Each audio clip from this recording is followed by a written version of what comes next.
Bienvenue sur ma page. Aujourd'hui, on va parler d'un sujet très important qui peut être banal pour certaines personnes, mais c'est vraiment un sujet très important qui aujourd'hui dans notre société est présent. Seulement que peut-être on préfère fermer les yeux dessus.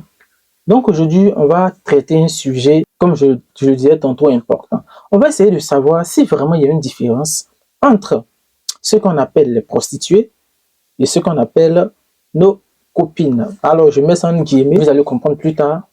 Et si vous voulez connaître davantage sur le sujet ou encore connaître la différence qui existe entre ces deux entités, alors regarde la vidéo jusqu'au bout et tu seras surpris de ce que tu vas entendre. Alors, on va commencer déjà par les prostituées, par ce qu'on dit prostituée.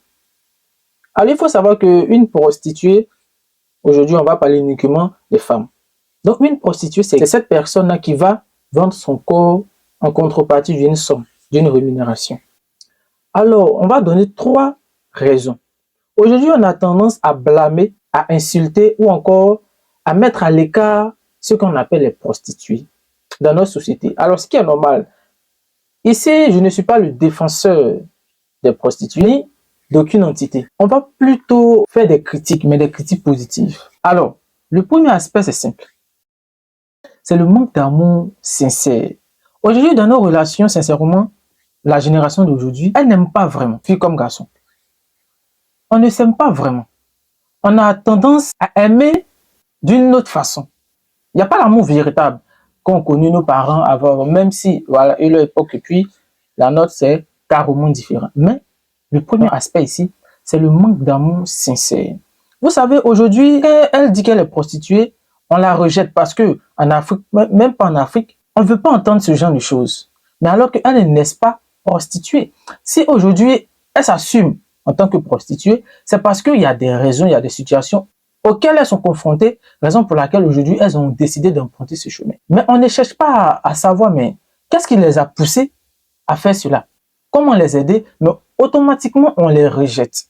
Vous savez, Jésus, quand il partait d'être crucifié sur la croix, il est tombé à plusieurs reprises. Mais il n'a pas abandonné, il s'est relevé. Donc vous savez, ces filles-là, quand elles empruntent ce chemin-là, soit on les conseille, soit on les laisse. Parce que vous savez, dans la vie, on dit quoi? Conséquence donne conseil. Quand elles vont prendre conscience de leur situation, elles vont se retirer, personne ne va leur dire. Donc, pourquoi les blâmer? Pourquoi les mettre à l'écart? Pourquoi les insulter? Ou bien pourquoi dire qu'elles ont raté leur vie? Parce que elles se sont dit qu'elles sont prostituées. Ça n'a aucun sens, à mon avis. Au lieu de les blâmer, il faut surtout, s'il y a possibilité, les aider et chercher à comprendre pourquoi elles en sont arrivées là. Vous allez comprendre quand je vais développer. Je vais parler du premier aspect, de la première raison qui est le manque d'amour sincère. Aujourd'hui, ces filles-là, elles ont connu des relations. Elles ont eu plusieurs relations qui n'ont pas forcément abouti. C'est-à-dire, elles ont essayé la première relation. Ça n'a pas marché. Deuxième, troisième, ainsi de suite. Elle voit que c'est sans issue. Elle est dans une impasse.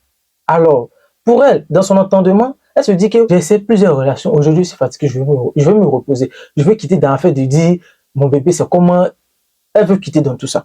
Alors, on peut la comprendre. On peut dire que elle voulait cet amour sincère. Elle voulait vraiment être aimée. Sauf qu'elle n'a pas trouvé. Et elle a préféré prendre des raccourcis, si je peux m'exprimer ainsi.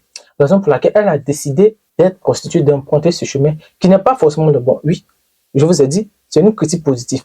Mais, mes mamans, mes soeurs, c'est pas le bon chemin. C'est pas parce qu'aujourd'hui, on a trébuché, on connaît des difficultés, qu'on veut essayer de prendre des raccourcis, bien qu'on veut essayer de suivre une voie facile pour nous rapporter de l'argent. C'est pas forcément le cas. Oui, en fait, on comprend tous ton amertume face au rejet ou encore face à la recherche de cet amour sincère que tu n'as pas forcément eu, qu'aujourd'hui tu te dis fatigué et que tu as emprunté cette voie. Ce n'est pas la solution.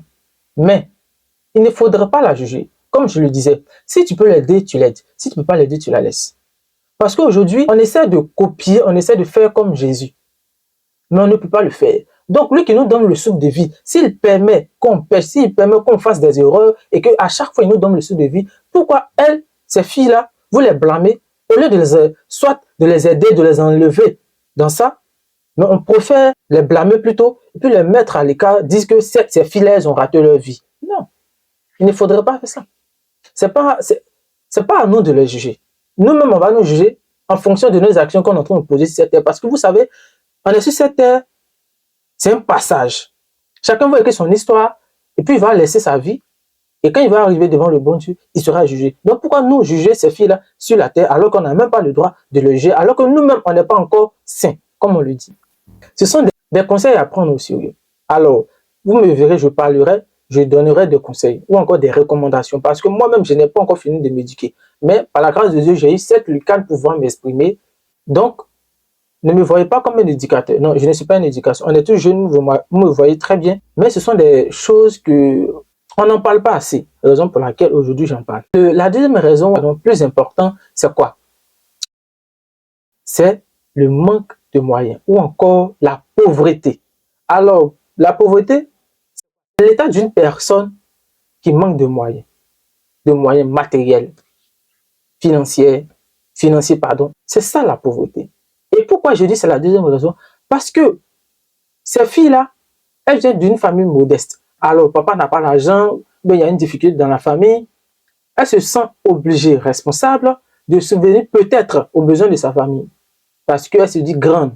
Et comment elle va faire? Elle se retrouve encore dans ce chemin, dans cette mauvaise voie. Elle se dit qu'elle est grande, elle veut prendre son envol du cocon familial. Donc, elle cherche de l'argent à tout prix. Et malheureusement, elle se retrouve à faire cela. Vous voyez? Déjà, on a déjà deux raisons. Mais ça veut dire que ce n'est pas pour rien qu'elles ont pris ce chemin-là. C'est parce qu'elles connaissent des difficultés. Mais alors, je n'excuse personne. Ça ne veut pas dire aujourd'hui, quand tu connais des difficultés, il faut te jeter ou bien il faut t'adonner à ce métier, si je peux le dire ainsi. Non, ce n'est pas ce que je suis en train de dire. Il faut savoir faire la part des choses. Vous savez, dans la Bible, il est écrit que celui qui n'a jamais péché me jette la première pierre. Ce n'est pas pour rien qu'on écrit dans la Bible. C'est parce que nous sommes des hommes. Et forcément, on va trébucher. Mais le plus important, c'est de se relever. Comme j'ai dit, c'est conséquence de conseil. Si tu peux l'aider, tu l'aides. À ta manière. Mais si la personne ne veut pas de ton aide, tu la laisses. Elle va quitter dedans tout seul. Alors, je reprends encore, je ne défends personne. Et je blâme personne. Si vous voyez, je donne des recommandations. Parce que vous savez, on est tous jeunes et chacun dirige sa vie. Chacun est responsable de sa vie. Chacun est maître de sa vie. Donc, elle recherche de moyens financiers. Et pour ça, elle va s'adonner à ce métier. Elle va prendre la voie facile. Je vais vous donner une image. Quelqu'un qui va prendre l'ascenseur, il va arriver au sommet facilement. En quelques minutes, il est arrivé au sommet. Mais celui qui va prendre les escaliers, il va trébucher. Il va subir la souffrance. Il sera fatigué. Celui-là est en train de se forger un caractère, se forger un comportement, un caractère. Et quand il arrivera au sommet, il saura comment gérer ce sommet-là. Mais alors que celui qui est arrêté dans l'ascenseur, qui est monté à 2 minutes, il est arrivé au sommet, ça sera difficile pour lui de savoir comment rester au sommet. Donc il va dégringoler. C'est ça la différence. Aujourd'hui, elle se dit prostituée. Elle a de l'argent. Facile. Est-ce que elle pourra supporter? Raison pour laquelle je dis c'est conséquences qui donnent conseil. La vie, c'est doucement. Et pour terminer sur cet aspect, sur ce premier thème que je suis en train d'aborder, c'est l'entourage qui est la troisième raison. Vous savez, je vais vous expliquer quelque chose. Aujourd'hui, quand on parle de mauvaise fréquentation ou bien mauvais entourage, tout de suite, on n'a pas ce petit déclin pour dire, mais on parle de mauvaise fréquentation quand? Et bonne fréquentation quand? À chaque fois, c'est mauvaise fréquentation, mais ça se situe à deux niveaux. Quand tu es avec des amis qui ne font pas de bonnes choses, entre guillemets, mais que tu marches avec elles, ces personnes-là. Mais quand tu subis eux, leur comportement, bien eux, leurs principes, c'est là qu'on parle de mauvais comportement, ou encore, pardon, de mauvaise compagnie. Mais quand tu restes intact, c'est-à-dire tes principes sont tes principes, même si eux, ils fument, toi, tu ne le fais pas. Mais est-ce qu'il y a un parent qui va accepter que son enfant qui ne fume pas, qui se promène avec des amis et qui fume après, est-ce qu'il va accepter de dire que marche avec ses amis? Non, il va défendre son enfant de marcher avec ces personnes-là. Mais bizarrement, si ces personnes-là fument, que toi tu ne fumes pas, ton papa va pas te dire que non, il ne faut pas marcher avec ces personnes-là. Il ne va jamais te dire que tu es entouré de mauvaises personnes. Jamais. Pourquoi? Parce que tu gardes tes principes. C'est là que se situe la mauvaise compagnie. Quand ça a un impact négatif sur toi, sur tes principes, sur ton comportement. Alors, on parle de mauvaise fréquentation. Donc, faites très attention quand on parle de mauvaise fréquentation. Donc, ces filles-là, regardez, je vais vous donner un exemple tout court. Elle est issue d'une famille modeste. Et elle a des camarades, peut-être que les parents sont un peu fortunés. Et par égoïsme, ou encore par jalousie, elle veut forcément ressembler à ses camarades-là. Sans toutefois savoir même comment ses camarades font pour avoir de l'argent. Et bizarrement, quand tu viens la courtiser, et puis elle voit que peut-être tu as une voiture, ou encore peu importe, elle voit que tu es stylé, tu es classe, ou encore que tu as de l'argent, puisque tu vas essayer de lui montrer, voilà, pour qu'elle accepte tes avances, automatiquement, elle va plus réfléchir, elle va dire, elle a trouvé le moyen de faire comme ses autres camarades là aussi. Donc, raison pour laquelle il faut faire très attention. Quand tu marches avec des personnes, soit tu fais comme elles, soit tu gardes tes principes. Mais si tu fais comme elles, ça veut dire que ces camarades-là ont une influence négative sur toi qui change pas ton comportement. Raison pour laquelle le mauvais entourage. Sans transition aucune, on va parler maintenant encore du deuxième thème, mais qui est aussi important que le premier. Et vous verrez. Et à partir de là, vous verrez si vraiment il y a une différence entre ces deux thèmes.